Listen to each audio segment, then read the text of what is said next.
This is Eric Mother from Mother.com as we come towards the end of this week, a short holiday trading week, and close to the end of the month. This is how markets are trading with about 30 minutes to go. Again, we are still stuck in that same technical look where what happens to this market is going to be mainly dependent on whether we continue holding above 69.1 on the major averages, or whether this area turns into resistance as we go into a new month and a new year.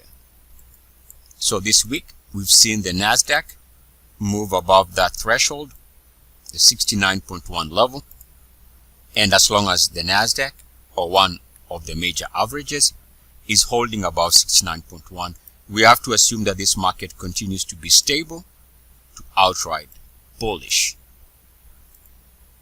And we can see that the S&P 500 is close to that threshold, also trading at about 69. So it won't take much for the SPX to also move above 69.1. The Dow is a little bit behind, trading at about 68 or 67.5. It still has an opportunity of moving above that 69.1 threshold. Keep in mind, the market continues to hold above 69.1 on the weekly time frame, which might explain why this market continues to be stable to very bullish as long as we are holding above that 69.1 threshold. That's for the Dow. We can see the S&P 500 has been trading above 69.1 on its weekly over the last 2-3 weeks, which might explain why we are picking up momentum to the upside as a characteristic of holding above 69.1. And we can see that if we take a look at the NASDAQ also continues to hold above 69.1, this being the third week where it's been holding above that threshold. Again, very simply put, as long as we're trading above 69.1, markets are going to have very shallow pullbacks. They're going to be stable. More than likely, they're going to continue trending to the upside. Now, with the weeklies already establishing that they are above 69.1, the dailies have also been above 69.1. This is the second week, and because of that, if you understand how to use that 69.1 level as a momentum gauge, we can see that this is true. Momentum continues to hold to the upside while we are trading above this 69.1 threshold on the NASDAQ daily. On the S&P, holding above 69.1 on the daily also means day to day markets are going to continue having that strong uptrend. Take a look at the Dow also holding above 69.1. So all systems here are pointing to a stable to outright bullish market. Now, a good illustration of the power of RSI 69.1 for those who are new to this concept can be seen on the weekly. On the Dow weekly chart, take a look at this move in September 2017. Once we moved above 69.1 here with that price breakout, the market just took off in terms of momentum, picking up pace while the RSI was trading above 69.1. So for those of you who are playing the market from a bullish perspective, this is a sweet spot where the market is pretty much as powerful as it gets. Now, this is the weekly chart for the Dow, and going back 2017, a good illustration of this. So what happens here is, if we continue holding above 69.1 on the major averages, expect this to look like this in the coming weeks, in the coming months. Otherwise, on the monthly, if we have 69.1, uniform activity rejection, just like we did here, where we have this reversal area. So we're going to get either of these scenarios on the monthly chart especially. Either we are going to get a bullish look with the market holding above 69.1, which is good for the bears, good for the bulls.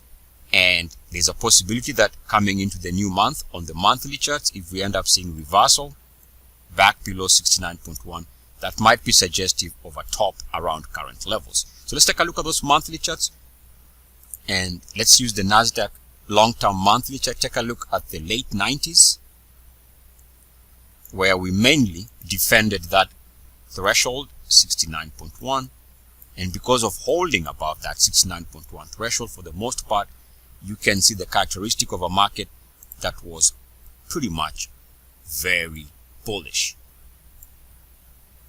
We have another period here from 2013 to 2015. Again, the market holding above that threshold, the sweet spot for bulls.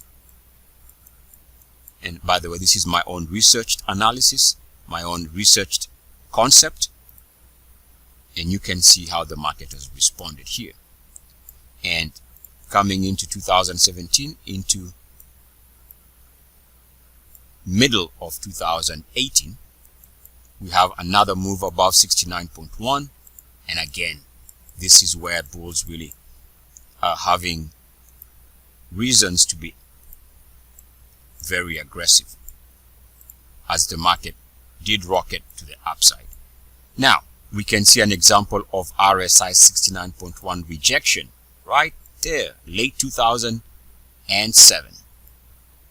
And you know what happened in 2008 into early 2009? After that RSI 69.1 uniform activity rejection,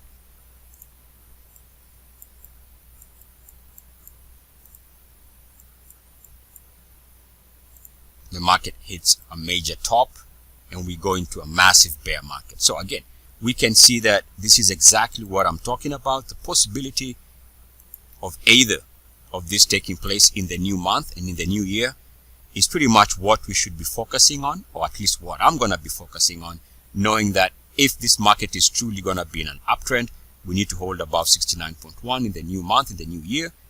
And if this market is going to flip around, change its characteristic and start trading lower, then there's a possibility on the monthly of seeing RSI 69.1 rejection. So from a technical standpoint, those are the things that we should be considering going into a new week, new month, new year. And definitely it's going to play out either way. But since it's a monthly chart, it should give us enough time to adjust our thinking. In other words, if we start seeing the market pulling back on the monthly RSI showing rejection on the monthly chart, then we should know that that does mean we can't be aggressive. In fact, those who are looking for an entry for bearish trades can start using any rejection around 69.1 for a reason to go against the current bull market. And those who would like to see the market continuing higher would want the market to continue holding above RSI 69.1 on the monthly. And now, let's take a look at the quality of the breakout. And we begin with the NASDAQ.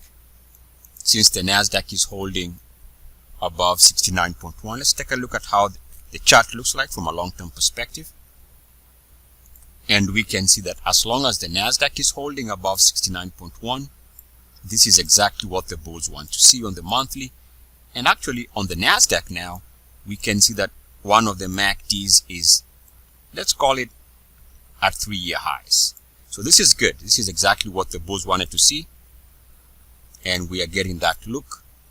MACDs giving us that minimum requirement look for quality breakout. As long as the RSI is holding above 69.1, that's the second requirement, and that's good. So the NASDAQ, as long as it's holding above 69.1, the quality of the breakout is now good. Take a look at the S&P 500. And again, the quality of the breakout as far as S&P 500 is concerned is going to be dependent on whether or not we can defend and hold above that 69.1 threshold. Right now, slightly below that level. And MACDs are a little bit suspect. Not the worst. I mean, this is okay. Close to 3-year highs, but not there yet. The Dow is the one that looks to be struggling in terms of the monthly look. As you can see, the Dow trading at about 67.5.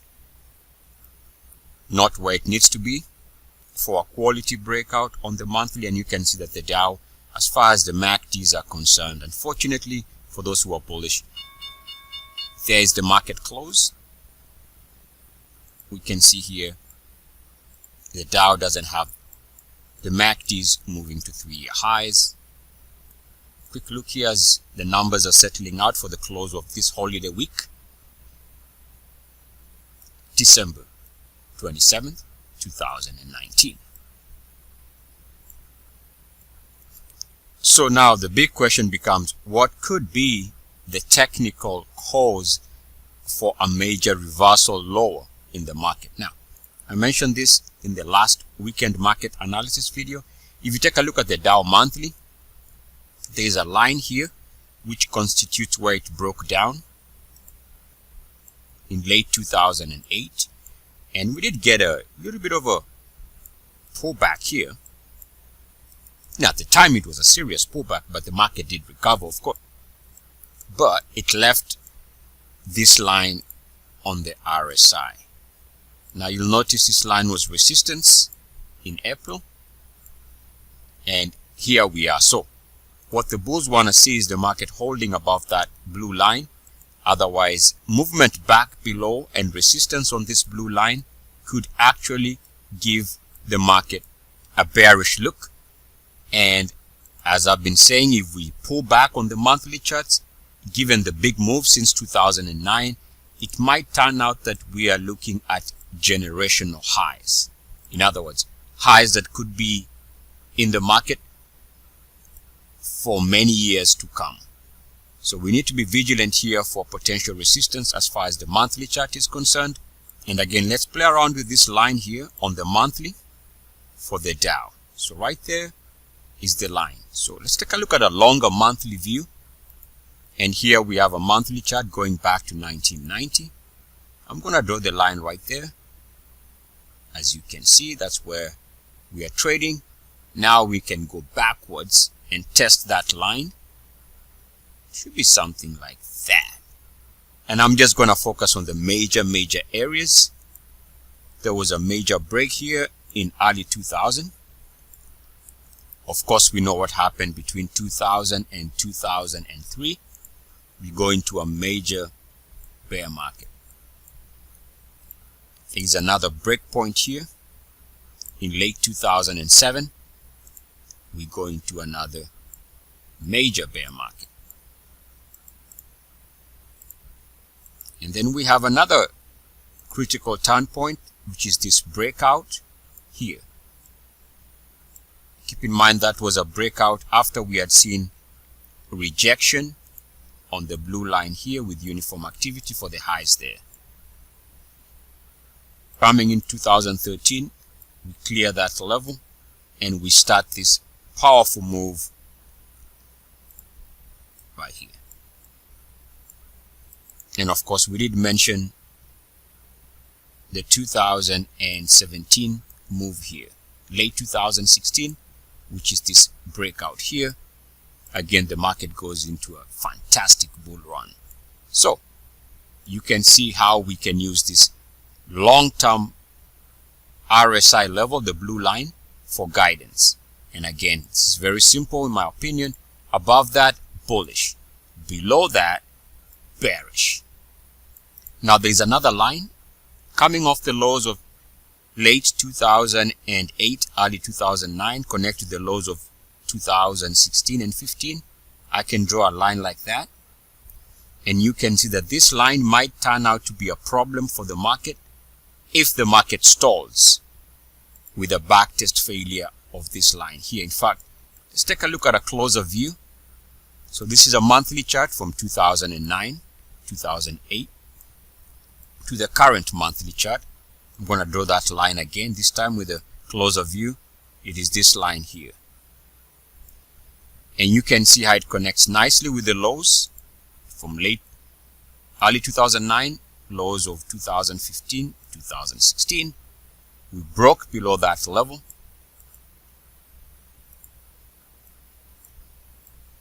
We hit that level and we did stall around here. And so now the question becomes, are we going to stall and show rejection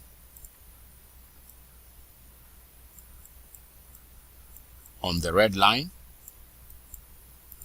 which would be bearish, very bearish actually? Or are we going to have enough muscle, enough energy to blast through that line and really keep this thing moving even higher and at a faster pace to the upside? So that's the big question. Are we going to show resistance on the red line, or are we going to clear and move above this area? And again, don't forget there's that blue line right there.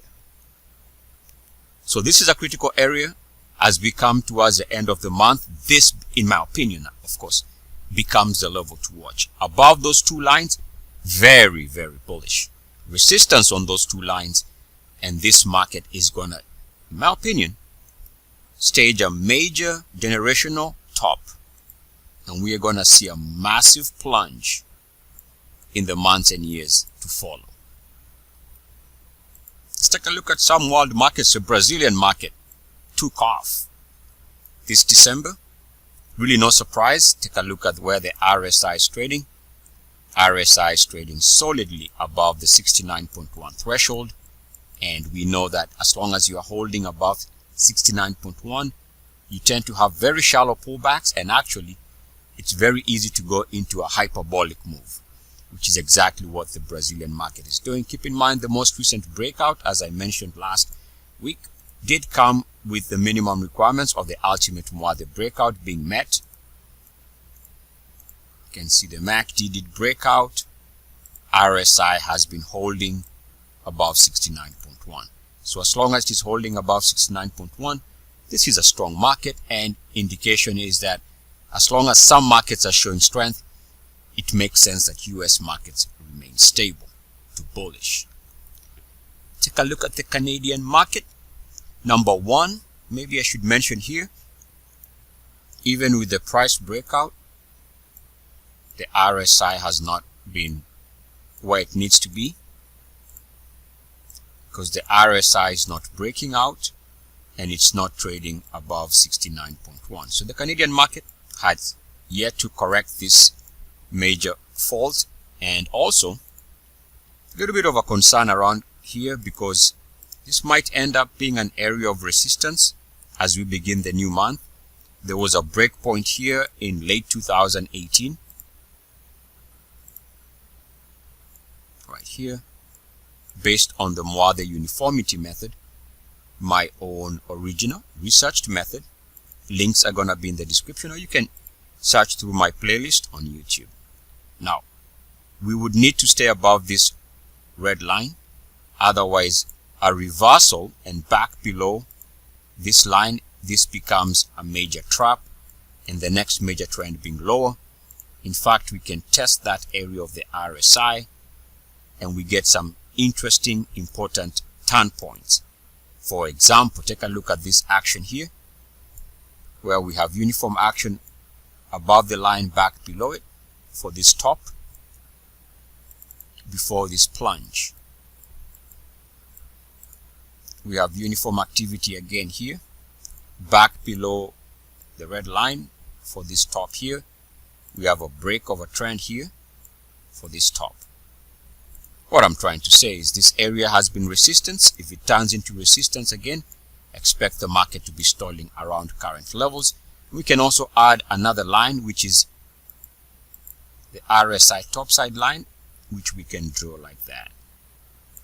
If that ends up being resistance, then clearly this market is looking on a month-to-month basis like the next possible trend is going to be lower, unless it can figure out a way to move above these two lines. So that's the Canadian market. If we take a look at the Nifty, we can see that yes, we were getting this, and we continue to get this monthly price breakout, but the quality of the breakout has been suspect, something we've talked about over the last couple of weeks. Price breakout is good.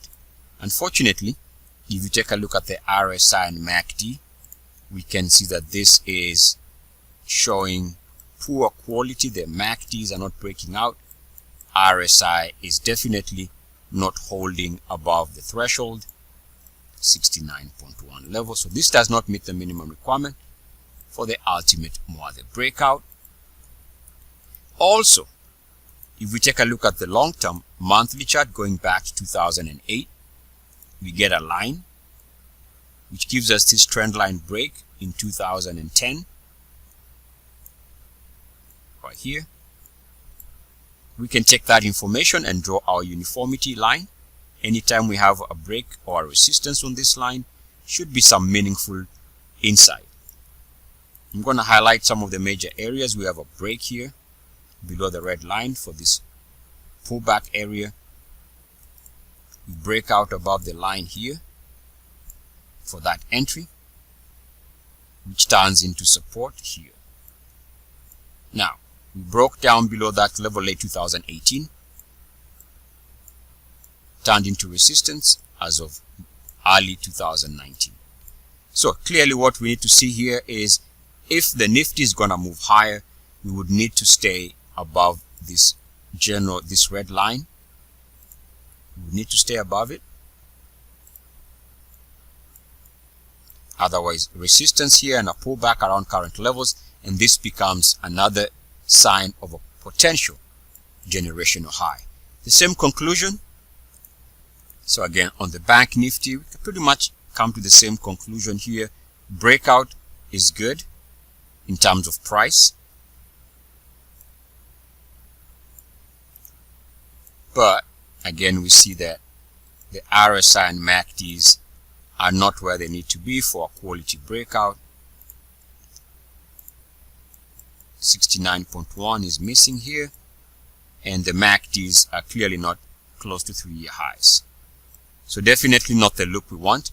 And we can also see that there is a line that we can draw connecting recent RSI highs, which might also be setting the stage for a pullback, in my opinion. In other words, the market needs to clear this level on the Bank Nifty. Otherwise, as we begin the new year, the new month, if this is confirmed as resistance, chances are we stall around here and we look to head lower.